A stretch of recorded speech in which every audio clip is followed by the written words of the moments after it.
Olá pessoal, o professor José Santana do canal Platina na Física aqui falando. E na aula de hoje nós vamos realizar aqui o estudo dos gases.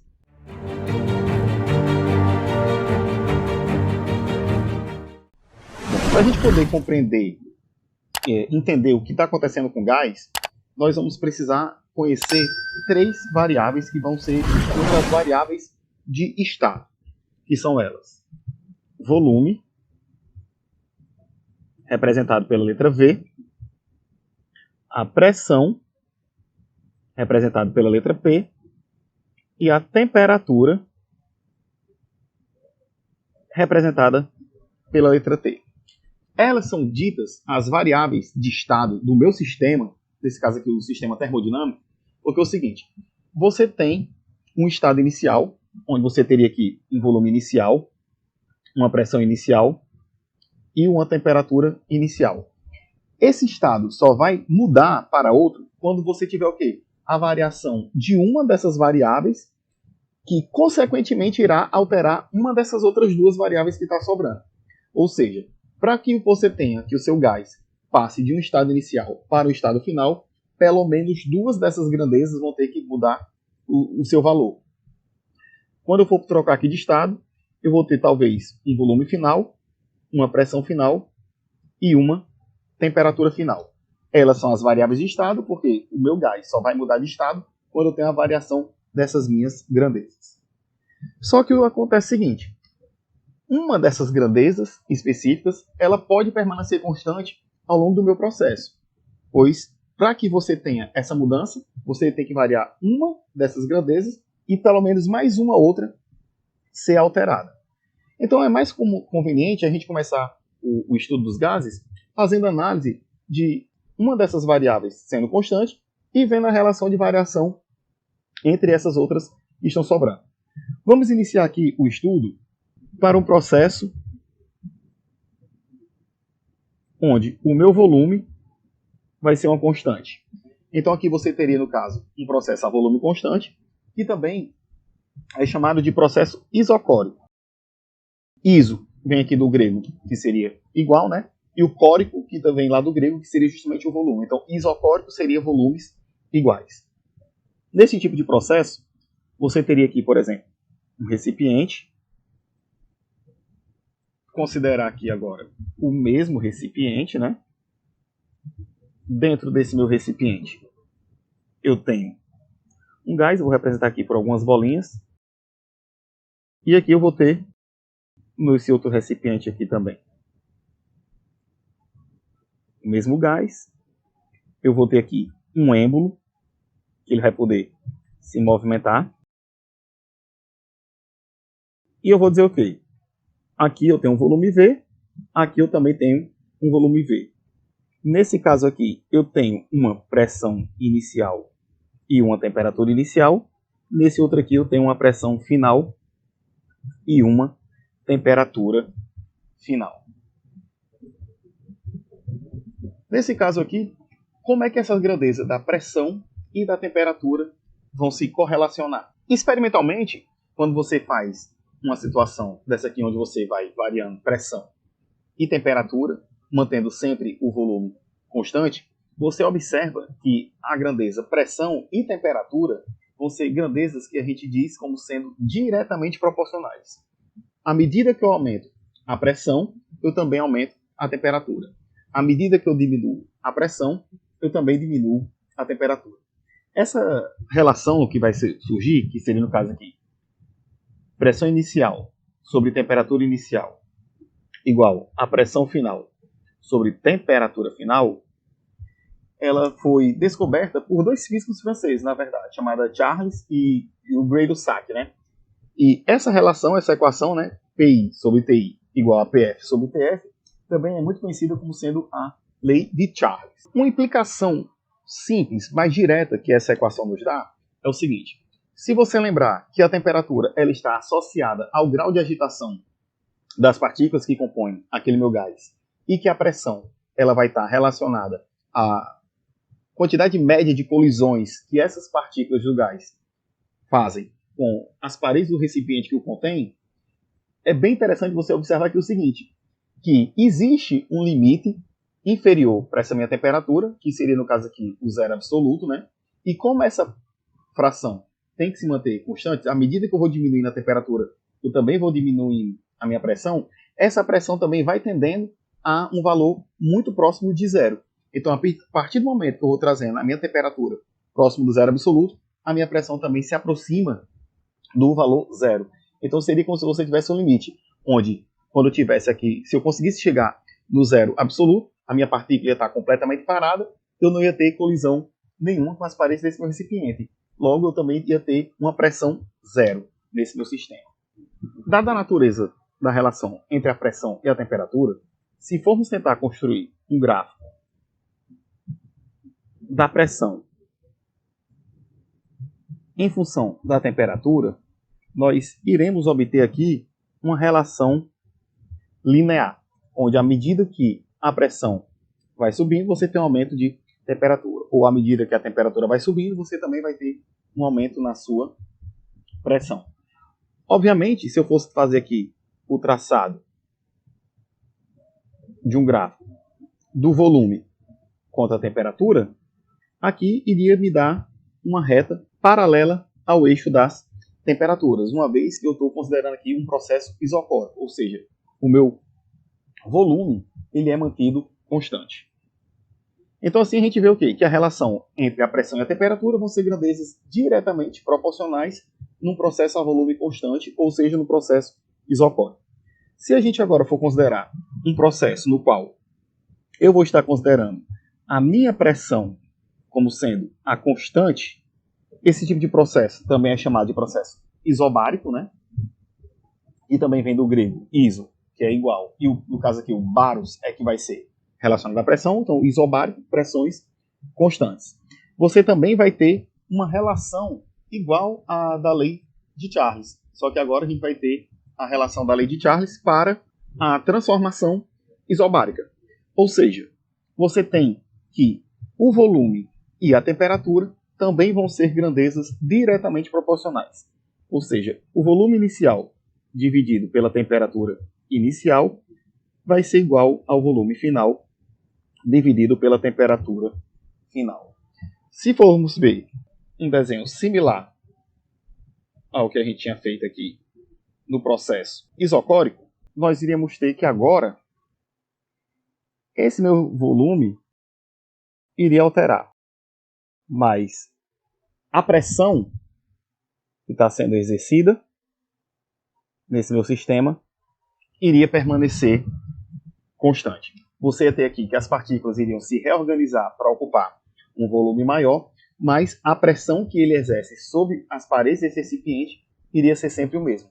O que faz até sentido, né? Se eu não estou modificando a quantidade de partículas que eu tenho nesse meu sistema, mas eu aumento o espaço que ele tem para se locomover, aumentando assim a sua temperatura, é de se esperar que o número de colisões média entre as paredes do recipiente que contém permaneça constante, já que à medida que eu estou aumentando o espaço que ele tem para percorrer, eu estou aumentando a sua agitação. De forma análoga, nós também teríamos que o gráfico do volume contra a temperatura também ia ser uma reta, igual nós tínhamos aqui no gráfico da pressão contra a temperatura, só que também de forma análoga, quando você fosse traçar aqui sendo o volume aqui sendo a temperatura, só que quando você fosse fazer o gráfico da pressão contra a temperatura, esse sim agora ia ser uma reta paralela ao eixo dos tempos, uma vez que nesse meu processo isobárico, a minha pressão vai ser sempre constante. Então, no processo isocórico, eu tenho o volume constante e eu tenho a relação de que a pressão inicial sobre a temperatura inicial é igual à pressão final sobre a temperatura final. E no meu processo isobárico, eu tenho que a minha pressão é constante e a relação que eu chego é o quê? Que o volume inicial sobre a temperatura inicial é que vai ser igual ao meu volume final sobre a minha temperatura final. Por fim, falta a gente analisar aqui agora a situação onde eu tenho que a minha temperatura é que vai ser a constante do movimento. Nesse processo aqui, você vai ter o que a gente chama de processo isotérmico. Iso igual térmico relacionado à temperatura. Então, isotérmico, temperaturas iguais. Quando você tinha a pressão constante, a relação entre o volume e a temperatura é que elas eram grandezas diretamente proporcionais. Quando eu tinha a relação a volume constante, eu tinha que a pressão e a temperatura eram grandezas também diretamente proporcionais. Agora, ao passo que nós temos que a temperatura é constante, as variáveis termodinâmicas aqui que eu tenho para poder relacionar, as minhas variáveis de estado que eu vou ter para relacionar, vai ser justamente quem? A pressão e o meu volume. Nessa situação, quando eu estou num processo a temperatura constante, eu não tenho mais que a minha pressão e o meu volume são grandezas diretamente proporcionais. Nesse tipo de situação, nós temos que a pressão e o volume passam a ser grandezas inversamente proporcionais. Ou seja, à medida que a pressão aumenta, o volume diminui. À medida que a pressão diminui, o meu volume aumenta. Ou vice-versa, né? Se você aumentar o volume, a pressão é diminuída. Se você diminuir o teu volume, a pressão vai aumentar. Com isso, nós vamos ter a seguinte relação. Pressão inicial vezes o volume inicial é igual a pressão final vezes o meu volume final. E essa vai ser a relação que nós vamos ter no meu processo isotérmico. Uma representação que podemos fazer dessa situação seria a gente fazer a seguinte consideração. Você tem aqui o seu recipiente. Você tem aqui, inicialmente, uma certa quantidade de volume. Depois você vai ter aqui uma outra quantidade de volume. Ou você pega aqui uma quantidade de volume aqui mais diferente ainda. Aqui, 1, 2, 3, 4, 5. 1, 2, 3, 4, 5. 1, 2, 3, 4, 5. Aqui nesse caso, você vai ter o quê? A temperatura vai ser sempre constante. Então, o grau de agitação dessas minhas partículas vão ser sempre igual. Se a minha temperatura está constante, essas partículas estão se movimentando da mesma forma. Então, vamos considerar aqui que eu tenho, nessa primeira situação, uma pressão 1 e um volume 1. Nessa minha segunda situação, como o meu volume 2 ele é maior do que o meu volume 1, o que é que vai acontecer com a pressão? Vamos analisar o que eu acabei de falar. Eu tenho que essas partículas estão se movimentando da mesma forma, já que a temperatura vai ser constante. Só que agora ela tem um espaço maior para percorrer.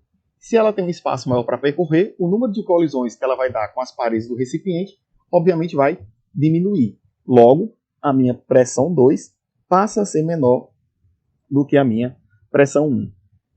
De forma proporcional, de acordo com a nossa equação. Se por acaso o volume 2 for o dobro do volume 1, eu tenho que a minha pressão 2 vai ser a metade da minha pressão 1.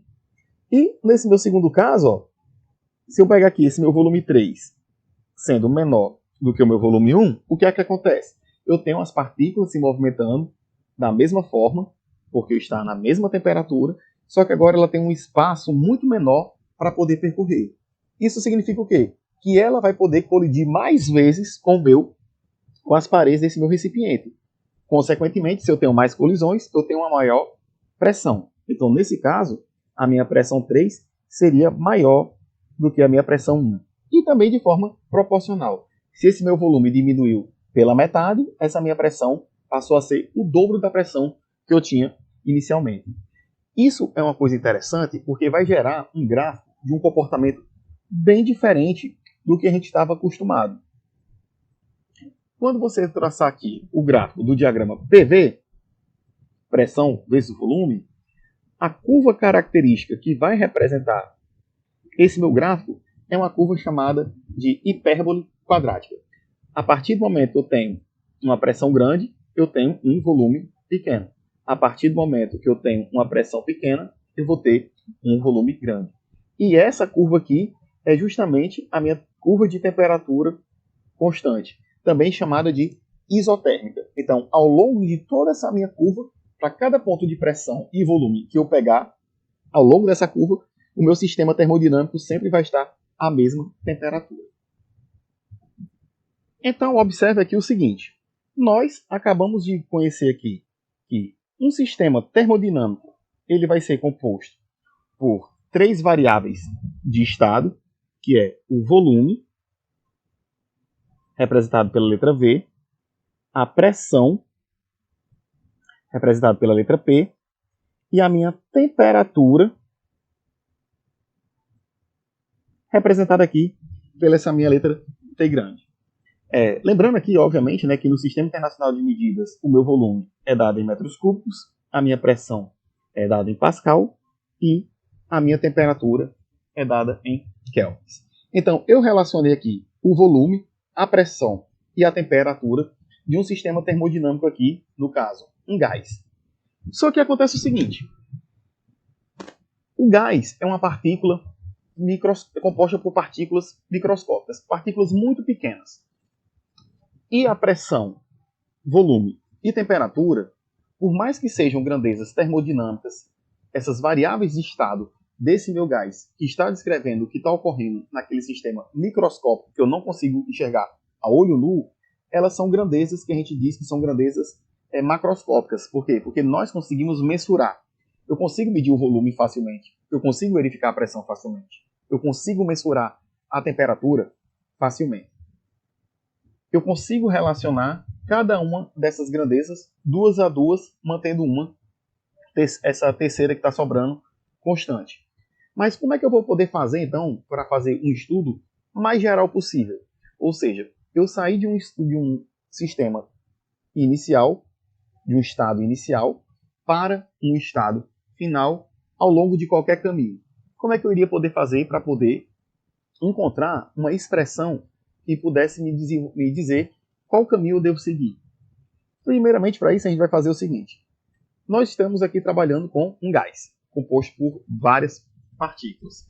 Então, é muito comum, ao invés de você trabalhar com a massa do gás, você trabalhar com o número de mols que esse gás vai ter. Como assim? Por conta do seguinte. Cada gás, por exemplo, o gás oxigênio, o gás nitrogênio, o gás hélio, o gás hidrogênio, seja lá o gás que for, eles vão ser compostos por átomos diferentes que têm massas diferentes. Então, a quantidade de massa que eu tenho de um determinado gás vai ter um número de partículas diferente quando eu pegar um outro gás. Como, por exemplo, se eu pegar o dióxido de carbono, a massa do dióxido de carbono vai ser diferente para eu tenho um número N de dióxido de carbono. Ele vai ter uma certa massa N. Se eu pegar o mesmo número N de um gás que fosse apenas o gás oxigênio, a massa desse meu O2 vai ser diferente da massa que eu tenho de CO2. Isso então vai ser uma coisa óbvia. Então, para o gás, o que é que a gente faz? Ao invés de a gente tratar da massa em si, nós vamos tratar com o número de partículas que compõem aquele meu gás. Porque a partir daí nós vamos conseguir chegar numa relação geral para esses gases. E como é que a gente vai fazer isso? Primeiro passo aqui, nós vamos definir o número de Avogadro, representado aqui pela letra Na, que ele vale o quê? 6,02 vezes 10 elevado a 23. E a partir daí é que nós vamos definir o mol. Então, o número de Avogadro ele vai estar associado com o meu mol. Então, se eu disser que eu tenho, por exemplo, 1 mol de gás oxigênio, isso significa que eu tenho 6,02 vezes 10 elevado a 23 moléculas de gás oxigênio. Se eu disser que eu tenho 1 mol de cadeiras, significa que eu tenho 6,02 vezes 10 elevado a 23 cadeiras. E por aí vai. Isso é até uma expressão popular que acabou pegando pra gente, quando você diz que tem coisa demais. Rapaz, tem um mol de coisas. É um mol de coisa. Isso significa o quê? Que eu teria, grosseiramente falando, 6,02 vezes 10 a 23 dessa coisa que a pessoa está colocando. Perceba aqui que é um número muito grande. Então, como é que eu vou fazer para poder calcular o número de mols de uma determinada substância? Eu tenho a massa, que é uma grandeza facilmente mensurável, e para cada substância conhecida, eu tenho o valor da minha massa molar. Então, se eu chamar de M a massa medida, do meu sistema, a massa que eu vou pesar, e chamar de M grande a massa molar dessa minha substância, o que seria a massa molar, professor? É a massa de 1 mol dessa minha substância. Eu vou poder definir o número N de mols que essa minha substância tem, simplesmente dividindo quem? A massa pela massa molar. Pegando aqui, por exemplo, o nosso gás oxigênio. O gás oxigênio ele tem a massa molar de 32 gramas por mol. Por que o gás oxigênio tem a massa molar de 32 gramas por mol? Porque a massa molar do oxigênio, apenas o O, vale 16 gramas por mol. No gás oxigênio, eu tenho 2 partículas de oxigênio. Então vai ser 16 vezes 2, que vai me dar os 32. Se por acaso eu fosse considerar uma massa igual a, 96 gramas, qual seria o número de mols que eu ia ter? Então ia ser 96 dividido por 32, que daria 3 mols. Então, em 96 gramas de gás oxigênio, eu tenho 3 mols de gás oxigênio. E qual é a importância que eu tenho, qual é a vantagem que eu tenho, então, de conhecer o número de mols dessa minha substância, já que eu já teria, por exemplo, a massa? Lembre-se do que eu falei, né? Como eu tenho substâncias diferentes, as massas vão ser diferentes a depender do número de mols que eu tenho dessa minha substância. A quantidade que eu tenho de átomos de um determinado gás vai ter um peso diferente da mesma quantidade de átomos que eu tenho de um outro gás. Só que um físico francês também, chamado Clapeyron, ele estabeleceu o seguinte: como você já conhecia a relação par a par entre as minhas variáveis de estado, que é volume, pressão e temperatura, e nós havíamos concluído que pressão e volume são grandezas inversamente proporcionais, pressão e temperatura são grandezas diretamente proporcionais, e volume e temperatura são grandezas diretamente proporcionais, Clapeyron observou o seguinte: quando eu pego um sistema termodinâmico qualquer, a pressão vezes o volume dividido pela temperatura sempre vai ser proporcional ao número de mols do gás que eu estou tendo. Então é por isso que nós trabalhamos na termodinâmica com o número de mols e não com a massa. Porque aqui você tem uma relação que é constante, independente do gás que eu esteja considerando. Então, para você sair de uma proporcionalidade e chegar numa igualdade, você precisa ter o quê? Uma constante de proporcionalidade. A constante de proporcionalidade entre as minhas variáveis de estado e o número de mols é representada aqui pela letra R, que passou a ser conhecida como a constante universal dos gases perfeitos. Qual é o valor dela? Ela vale 0,082 ATM, que multiplica litro por mol vezes a temperatura Kelvin. Ou 8,31 joules por mol Kelvin. Desse modo, nós podemos escrever PV sobre T como sendo quem? R vezes N. Ou PV igual a nRT. Essa daqui é a famosa equação de Clapeyron ou a lei dos gases ideais. A grande beleza que essa equação nos traz é o seguinte: se você for fazer cada uma dessas variáveis sendo constante uma a uma, você retorna a cada uma das equações que você tinha antes. Como assim, professor? Vamos lá. Se eu considerar aqui temperatura constante, o meu PV vai ser quem? N, o número de mols, não muda, é constante. O R já é a própria constante dos gases ideais. E a temperatura T é constante. Então, eu tenho uma constante vezes uma constante vezes uma constante.